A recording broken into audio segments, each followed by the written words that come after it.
Hey everybody, this is a brand new Night of the Jumps podcast. I'm your host for the live stream commentary and also for the podcast, Steve Sommerfeld, and also the host of the Riders Lounge podcast. There'll be a little bit on there from this as well, and make sure to keep up with everything about freestyle motocross, not just Night of the Jumps, but everything about the sports over there on the Riders Lounge. But anyway, this episode, this is all about Berlin.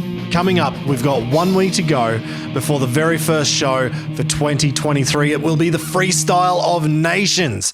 We're finally back in Berlin. Berlin was actually the last show we did before COVID. It was the start, or sometime in February 2020, and we're coming back February 2023.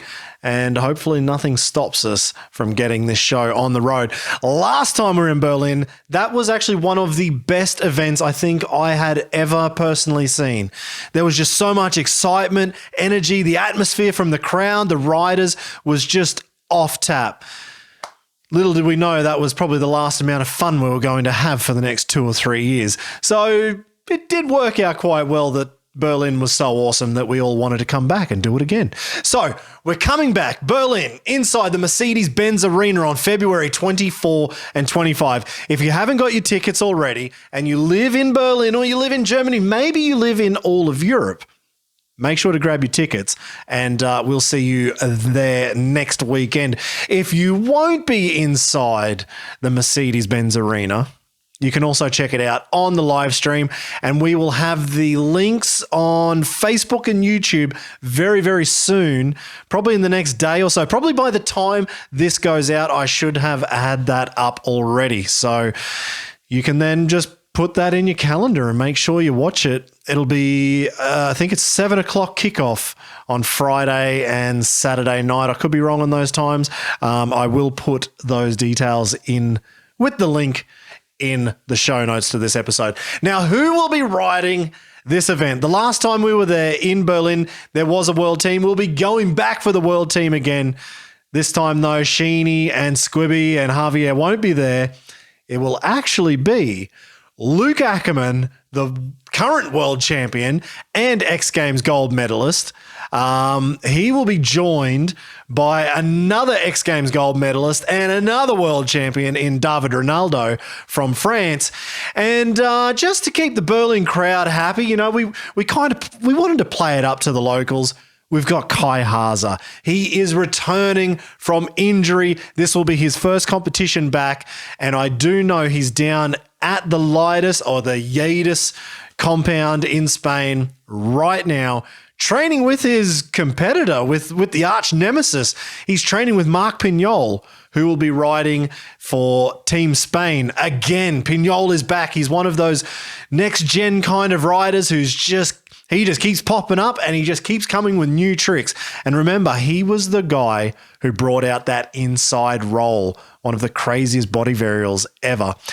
He'll be joined in Team Spain by Maikel Melero, 5-time world champion, and the return from retirement, Dany Torres. Oh yeah, I bet you didn't think that name was going to come up right now. So Dany will be coming out of retirement, I think about the 4th time he's retired, maybe 3rd, I don't know. So he will be back, and there's actually a little bit of extra news. I'll talk about that later. And Team Czech Republic. So we've got the world team, we've got Team Spain, and we've got Team Czech, and that will be led by the European champion himself, Peter Pilat, and he will be accompanied by Matej Čezak and Filip Podmol. So there's 9 incredibly solid riders there. We also do have the BMX, mountain bike, and scooter guys as well, and they will be competing. So their points in the best trick side of things at the end of the show, their tricks actually count to who goes through to hopefully win the event. And off the top of my head, just quickly, we do have the Godziak brothers. So Simon and David from Poland, Simon and David Godziak, they'll be there. Leon Binkerbank, he's another local German, a local Berliner. So we do have a couple of locals in this event. And the cool thing is, amazing. Oh, I'm going to have to bleep that. Hang on. If this goes out on the Riders Lounge podcast, I'm not bleeping. on Night of the Jumps, I should probably be a little bit more professional. It's a podcast, so it's kind of like, are they professional? Are they not professional? That's how the world goes in podcasts. Trust me, I've been there for a long time now. Anyway, so the event, it is the Freestyle of Nations again. It is 3 teams going head-to-head against each other to see who will stand on top of the podium. 3 freestyle motocross riders per team and 1 mountain bike, BMX, or scooter rider, depending on who each of the team captains choose to join their team for best trick, will go through. Now, each rider will throw down their one run. There's no qualies, there's no finals. It is their best freestyle motocross run. There will be the best whip competition. There'll be a synchro comp, and then there's best trick at the end. So the riders actually get to choose amongst themselves who do they think is actually more capable, who's got the better whip in the team. Okay, you've got a better whip, you go out and go win it for us. And who are the 2 guys who ride as similar as each other, or alternatively, completely, this could go the other way, that they could be so opposite. You could have a synchro competition with an upright ruler and a backflip ruler side by side. Why not? So there's decisions for the team captains to make in this competition series. So what they'll do is we'll have Peter Pillart will be the team check captain. I think Kai Haase is probably the captain for the world team, being the local Berliner, and letting Luc Ackermann just let Luke and David think about the best trick and think about the big stuff they need to bring. And Kai can probably just be chilling out. I mean, he's coming back from injury. He's got enough to think about. Let him just be the captain and send the troops out and do the hard work. And for Team Spain, I don't know. Who would even be the captain? We won't even know until on the night. You would have to say Dany Torres is probably the most senior rider for Team Spain. However, Maikel Melero is easily the most senior rider at Night of the Jumps. He understands the judging so much better than any other rider who has come through Night of the Jumps in the last 22 years of competition, or 23 years. So Melero, he's got 5 world championships up his sleeve. He knows what the judges are looking for. He knows how to play to the judges and play to the crowd in this type of environment. Maybe Melero will be the judge. We'll find out. So they will then choose, okay, who goes into each discipline, and hopefully within those different disciplines, whoever's in those different disciplines could kind of win these joker rounds. So the best whip and the synchro competition are actually 100 points for the winner, because you're doing this for the team. 100 points for the winner. Second will get 80 points, and third will get 65 points. So it used to be 100, 75, 50, but we found that it was just such a big gap. If, let's say, the world team wins both the best whip comp and the synchro comp, it's almost impossible for any other team to get even remotely close to catching up to them. So after the last few years we've looked at the judging, we've looked at the points, and that's how it will benefit, I think, everybody, and make it a more even playing field for the 3 teams to battle it out for the podium spot, or the top of the podium spot. So yes, the winner, 100 points, second, 80, third, 65. Now the plan would be to go in and say, we want to win best whip. Who's our best whipper in the team? And kind of just let them focus on that. And if you can, let the other 2 guys in the team do the synchro. So then hopefully they can pick up the win in that synchro competition. So there's a little bit of more thinking involved in the team's competition than it would just be for a solo world championship competition, where it's you just do your qualifying run and you do your final. Now you have to try and be a little bit tricky and think about how to get as many points as you can. Now, the best part about this competition maybe not the best, but it's definitely, I think it's a very interesting part. We do have the return of Team Spain, and with the return of Dany Torres from competition retirement, Dany was actually part of the first ever Freestyle of Nations competition with Maikel Melero back in 2014. It was in Gelsenkirchen in Germany also, and it was inside a huge football stadium. It was the biggest Night of the Jumps competition we've ever seen. There was so many ramps, so many jumps. There was 11 teams. I can't remember exactly who they were, but it was something like Australia, Germany, Czech, Spain, France, Russia, Brazil. God, I don't know. There's more. There's more teams in there. I can't think off the top of my head. Italy was in there as well, of course. So Maikel and Dany were actually riding synchro in that competition, and they both won the very first Freestyle of Nations competition with Jose Miralles. Unfortunately, Jose, he has now retired, so he won't be competing, but having Marc Pinyol in that team, that is still an incredibly strong team for Spain. So that's one awesome part about this event coming into Berlin. We've got the return of Dany. We've got the return of Team Spain, or 2 out of 3 who are coming. They won the first one. They want to win this one, the first event of 2023. Another interesting aspect of all of this, again, Dany Torres, he's come back. It was an injury that put him out. He has a brand new knee. He's like RoboCop. So he's all full of steel in his knee. He's coming out of retirement, and he has now just picked up. I don't know. Now, I'm actually just theory crafting here. I don't know if this will happen, but I just saw him put up a brand new photo this afternoon of him with a Yamaha YZ250 two-stroke. I don't know if Dany's ever ridden a Yamaha. Personally, I don't remember it. Maybe he did when he was younger. But if I remember back to all of the Red Bull X-Fighters events, and he has ridden more X-Fighters events than any other rider in the world. He has more head-to-head wins than any other rider in the world. And I remember all of those being on a KTM 250. And I think he did dabble a little bit in the KTM 450. So just today, just this afternoon, Dany Torres put up a photo of a Yamaha YZ250. We are only 1 week away from the Freestyle of Nations at Night of the Jumps in Berlin. Will he have enough time to go cut out his airbox, cut his seat down, throw the flip levers on, make sure his steering dampener's tight and it's on the frame? Or will he continue to come on the KTM and start to do training on the Yamaha later? I don't know. I honestly don't know. I'd love to say that this is like clickbait and you're going to have to come and find out. And I kind of know, but actually I have no idea.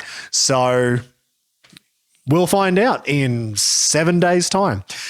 Somebody else who has just changed motorbike, who I'm pretty sure will definitely be riding it. Pretty sure, definitely. Kai Haase. Again, I don't think I've ever seen Kai Haase on any other bike than a Suzuki. But in 2023, at Night of the Jumps, Kai will also be returning from injury. He had a huge crash at Royal Hills last year and smashed himself on I think it was a 4th gear step up, and he came up about 1 or 2 meters short. Snapped his leg bad. Anyway, hopefully he's not watching this and he doesn't think about it too much. But Kai will be ditching the Kickstart Kai. It's old. He's out with the Suzuki and he's in with the gas. So I haven't even looked at the stats, but I'm going to guess that he's probably losing about 10 to 15 kilograms from the Suzuki coming down to the gas. Now, will that be good or will that actually backfire a little bit? Because the one thing, if you've ever jumped freestyle motocross and if you've ever taken your hands or feet off the bike, what you'll find is, or what I found going from the 2-stroke, I've got 2 of them here, when I went from the lighter 2-stroke to the heavier 450 4-stroke, it actually felt nicer in the air because that bike stays exactly where you left it. So will it be like this weird feeling for him that he's got this lump that is flying through the air, the Suzuki, at about 140 kilograms? I don't know. And now if he's going to go swinging off the new gas, will that work differently for him? Like, will he have different kind of mechanics and rotations and things like that? I know he loves trying to throw out a lazy boy flip.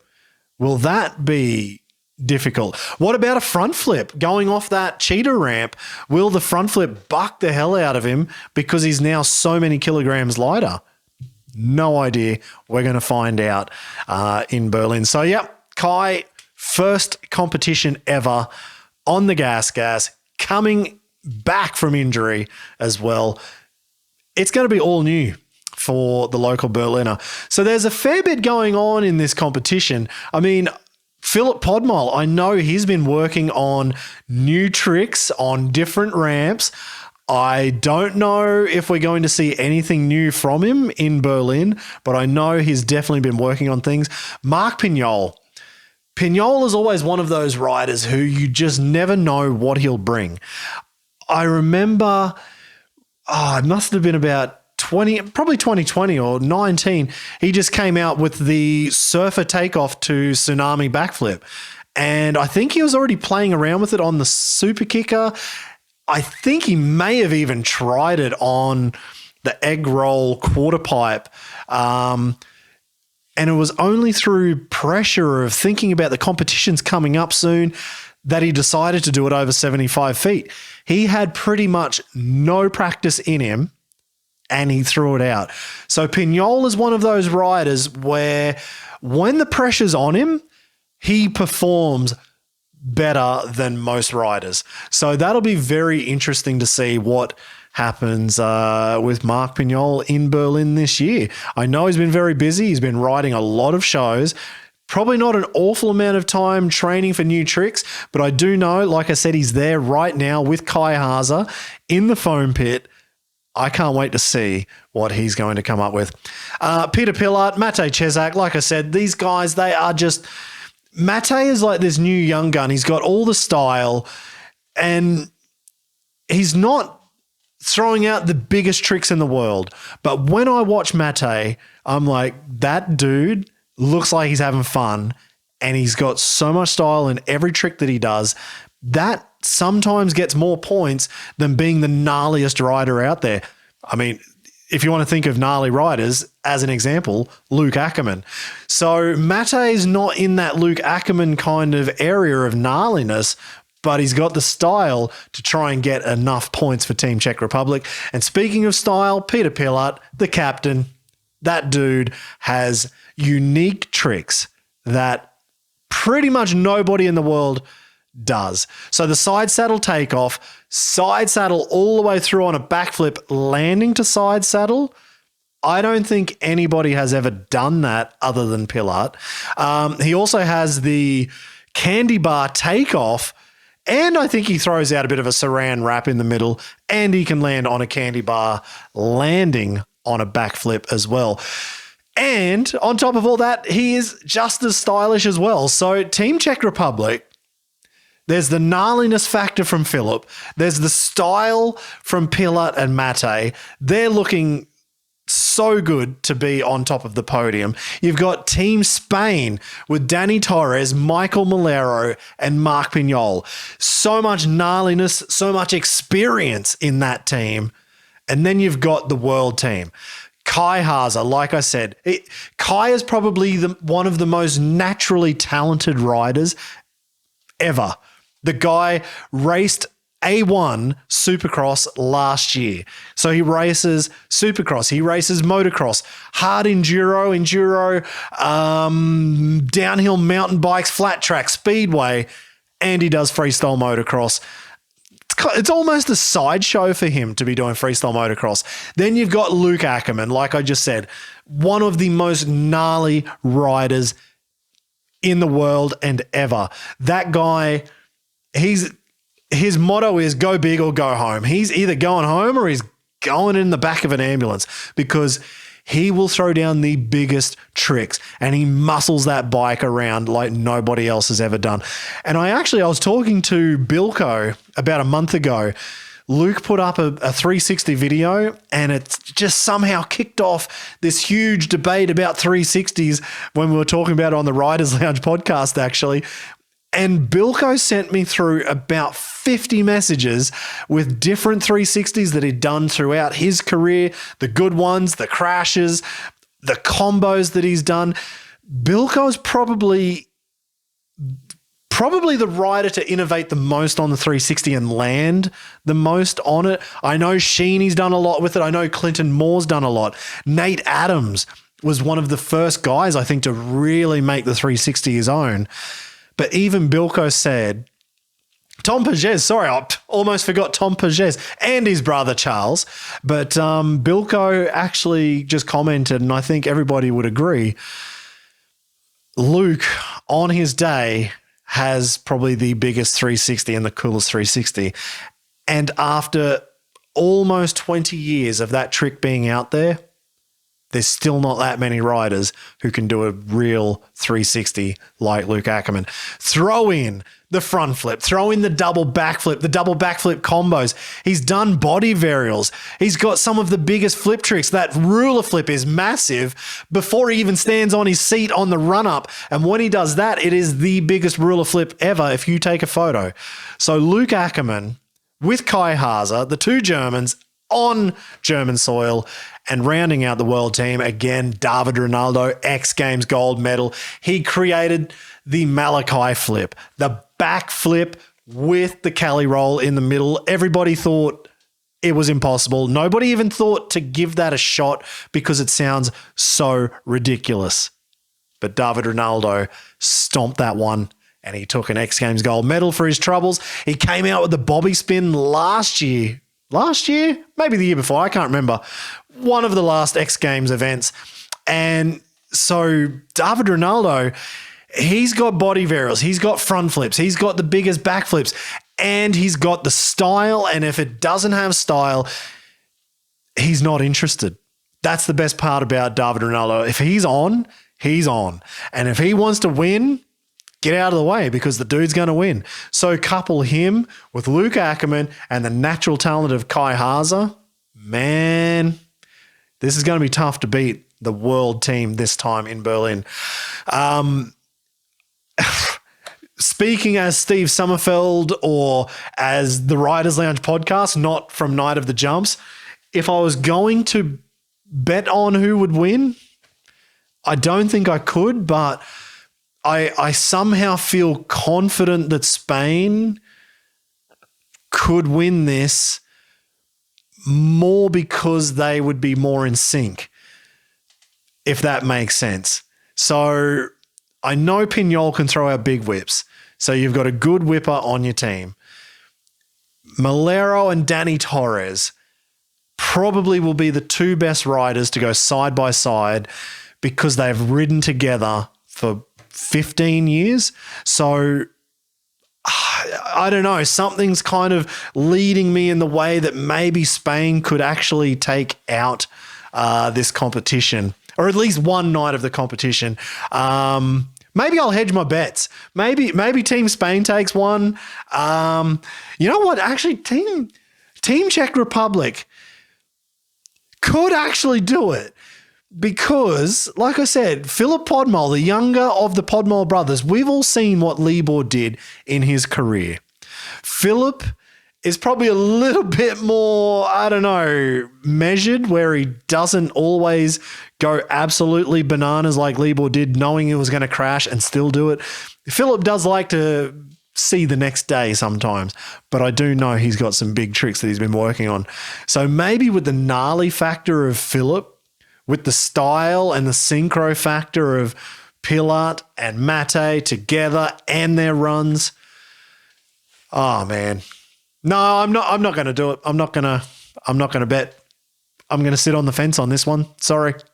I can't do it because each of these teams has a very good reason to win this competition. So let's see what happens. And each day, each night, Friday night and Saturday night are both their own competition. So there'll be a winner on Friday, there will be a winner on Saturday, and all the points will gather together for the IFMXF Championship for the night of the jumps. So everybody will be wanting to win.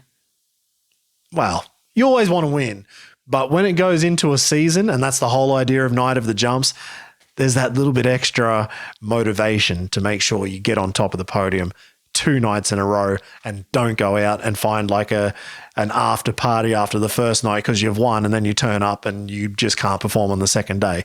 So let's see how that one works out.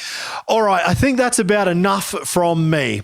Thank you very much for listening. I think this will probably be on both the Night of the Jumps podcast, and I'll probably also put it on the Riders Lounge podcast because I took a few detours that I didn't think I would take in this episode. But you know what? I think it's all freestyle motocross. Throw it out there. So this is directly for the fans of Night of the Jumps who come to each and every event and who watch every event on the live stream, or if you keep up with your favorite riders over a full season over the last 20 years.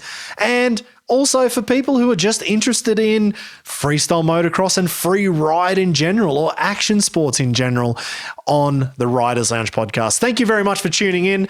We'll see you in 1 week's time.